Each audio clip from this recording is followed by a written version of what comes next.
नमस्कार दोस्तों, आप सभी का एक बार फिर स्वागत है हमारे चैनल डेमोक्रेटिक वार में और आपके साथ मैं हूं महक। आगे बढ़ने से पहले मेरी आपसे अपील है कि वीडियो को ज्यादा से ज्यादा शेयर कर लें और चैनल को भी जरूर सब्सक्राइब कर लें। दोस्तों, इतिहास में शायद ही ऐसा पहली बार हुआ होगा कि सवाल पूछे जाने पर 141 सांसदों को पूरे सत्र के लिए सस्पेंड कर दिया हो। इतिहास में ये कभी नहीं हुआ होगा, लेकिन मोदी राज में हो गया। इसलिए तो कहते हैं कि मोदी है तो मुमकिन है। वहीं अब इतने सांसदों को सस्पेंड किए जाने पर विपक्ष लगातार सवाल कर रहा है कि आखिर हमने ऐसा क्या पूछ लिया कि हमें सस्पेंड ही कर दिया गया। यही सवाल तो पूछा था कि बीजेपी के सांसद प्रताप सिम्हा, जिनकी वजह से संसद की सुरक्षा में चूक हुई, उनके ऊपर कार्रवाई हो। यही तो कहा था सिर्फ, लेकिन आपने बीजेपी सांसद प्रताप सिम्हा पर कार्रवाई की बजाय हमें ही सस्पेंड कर दिया।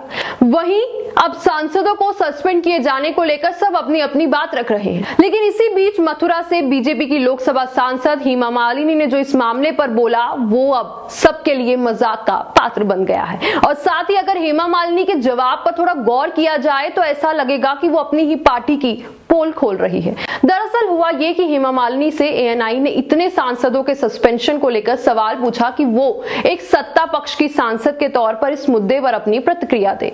अब हेमा मालिनी ने इसका क्या जवाब दिया, ये जान लीजिए। हेमा मालिनी जी कहती है, जो ये सांसद है ना, जिन्हें सस्पेंड किया गया है, वो इतने सवाल पूछते हैं और अजीब सा बिहेव करते हैं। और हेमा मालिनी जी ने ये कहा कि कुछ गलत काम किया होगा तभी तो इन्हें सस्पेंड किया है।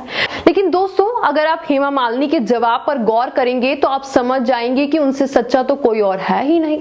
वो कह रही है कि जिन सांसदों को सस्पेंड किया गया है वो इतने सवाल पूछते हैं।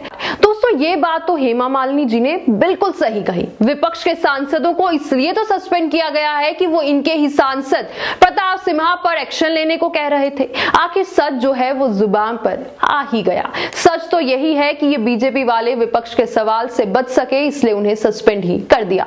लेकिन यहाँ हेमा मालिनी की हिम्मत की दाद देनी पड़ेगी, क्योंकि उन्होंने सत्ता में रहने के बावजूद वो सच बोल दिया जो सत्ता में बैठा कोई और नेता नहीं बोल सकता। इसके लिए तो हेमा मालिनी जी को पुरस्कार देना चाहिए कि उन्होंने इतनी आसानी से सच बोल दिया।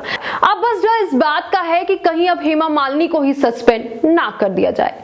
चलिए दोस्तों, फिलहाल के लिए इतना ही। अगली बार फिर करेंगे आपसे मुलाकात किसी दूसरी खबर के साथ। तब तक के लिए आप हमें कमेंट कर ये बताइए कि आप हेमा मालिनी के ऐसे जवाब पर क्या सोचते हैं। और साथ ही अब दोस्तों, जाते जाते वीडियो को लाइक और शेयर भी जरूर कीजिएगा।